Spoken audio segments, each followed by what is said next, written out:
Hello সুপ্রিয় দর্শক শ্রোতা, আসসালামু আলাইকুম। আমার এই ইউটিউব চ্যানেলের পক্ষ থেকে সবাইকে শুভেচ্ছা ও অভিনন্দন। প্রিয় ভিউয়ার্স, আমি আজকে আপনাদের সামনে আমার ইউটিউব চ্যানেলের পক্ষ থেকে 1950 সালের প্রজাতন্ত্র আইনের একটি অধ্যায় বিষয়ে আমি আপনাদের সামনে আলোচনা করব। এই অধ্যায়টি আলোচনার মূল কেন্দ্র হচ্ছে যে মূল বিষয়টি হচ্ছে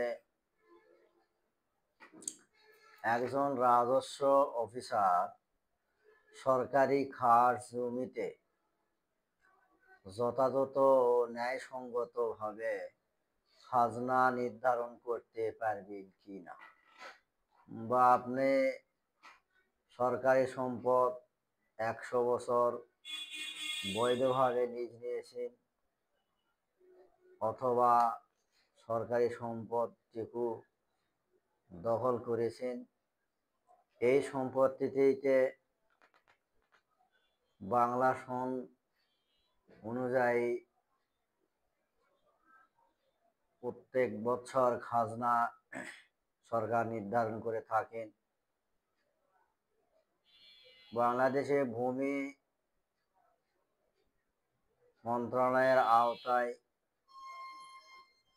এইসব সরকারি খাস জমিতে নির্ধারিতভাবে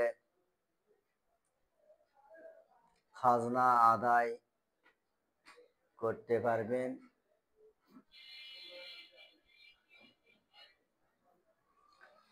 এই জন্য আমি আপনাদের সামনে প্রজাতন্ত্র আইনের 23 ধারা মোতাবেকে খাস সম্পত্তিতে খাজনা আদায় করার প্রসঙ্গে এই অধ্যায়টি আপনাদের সামনে আলোচনা করব।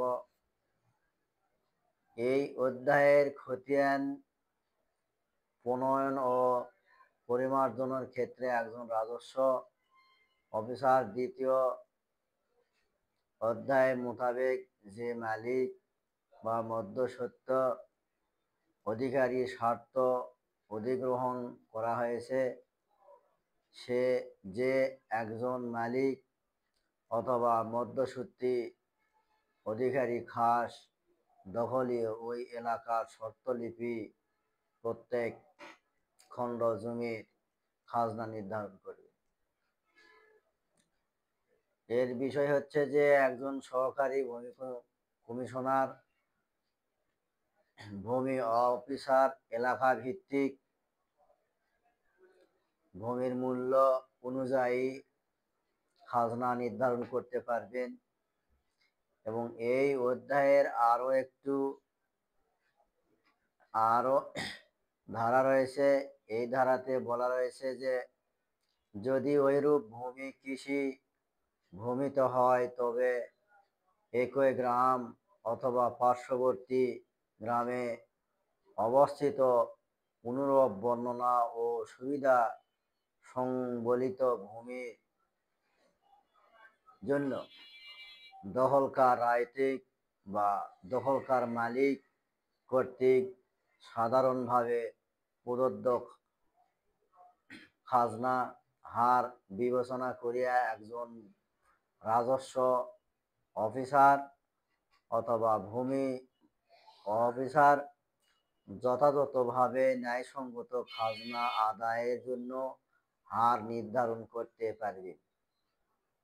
2 নম্বর ধারাতে বলা আছে যে যদি ওইরূপ ভূমি অকৃষি সুবিধা বর্ণনা বা সম্বলিত অকৃষি ভূমি জন্য সরকারকে বা অন্য কোনো ভূমি বা ভূস্বামীকে সাধারণভাবে প্রদত্ত খাজনা দেয়। ক ধারা উক্ত 23-এর ক ধারা মোতাবেকে প্রজাতন্ত্র আইনে বলা রয়েছে যে সংলগ্ন এলাকায় অনুরূপ সুবিধা ও বর্ণনা সংবলিত অকৃষি ভূমি বা সরকারের বা অন্য কোনো ভূস্বামীকে সাধারণভাবে খাজনা প্রদান করে। খ ধারায় বলা রয়েছে, এই ধারায় 17 মোতাবেকে বিজ্ঞপ্তির অব্যাহতি পূর্বেই ওই ভূমি বাজার মূল্য এবং গ ধারায় বলা রয়েছে প্রদানযোগ্য খাজনা যাতে নির্ধারিত খাজনা হার বাজার মূল্যে অপেক্ষা শতকরা 1/ভাগের বেশি না হয়। এখানে বোঝাচ্ছে যে উক্ত ভূমির 100% খাজনার আদায়ের ক্ষেত্রে বা মূল্যর ক্ষেত্রে সেখানে অর্ধেক 50% নির্ধারণের কথা বলা রয়েছে এবং ওইরূপ মালিক বা মধ্যস্বত্বী ভোগীর অধিকারী 20 ধারা মোতাবেকে উক্ত খণ্ড জমি দখল রাখার অধিকারী হোক বা না হোক, শর্ত থাকে যে এক্ষেত্রে কোনো এসেস্ট তালুক বা মধ্যস্বত্বের ক্ষেত্রে বিগত 15 বছরের মধ্যে ভূমি রাজস্ব নির্ধারণ হয়ে আছে, সেক্ষেত্রে ওই নির্ধারণ যথাযথ ন্যায়সঙ্গত হিসাবে খাজনা হারকে অর্থে ন্যায়সঙ্গত বা খাজনা গ্রহণ করতে পারে।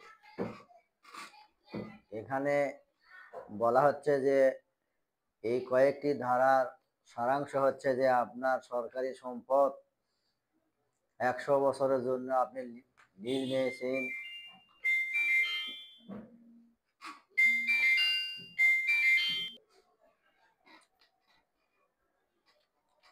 শর্ত দখলিকার সম্পত্তি অবশ্যই আপনাকে একজন নির্ধারিত আপনার এলাকার রাজস্ব অফিসার এলাকা ভিত্তিকভাবে আপনার এই সরকারি সম্পত্তি খাজনা নির্ধারণ করতে পারবে। সেই সাথে ব্যক্তি মালিকানাধীনের খাজনা সরকারিভাবে গেজেট অনুযায়ী ধানি জমির এক রকম খাজনা, ভিটা প্রতি শ্রেণীভিত্তিক অনুযায়ী খাজনা আদায় করা হয় এবং এই ধারার ব্যাখ্যার মধ্যে রয়েছে যে উক্ত ধারার মধ্যে যদি ভূমির উপর কোনো দণ্ডায়মান দালান বা বিল্ডিং ইমারত এই ভূমির অন্তর্ভুক্ত হইবে না, কারণ আবাসিক এর খাজনা সাধারণত ভূমির চেয়ে বর্তমানে বেশি, যার কারণে আপনাকে নিকটস্থ ভূমি অফিস ও ভূমি রাজস্ব অফিসারের নির্ধারিত পদ্ধতিতে আপনাকে সরকারি খাস সম্পত্তিতে খাজনা প্রদান করতে হবে এবং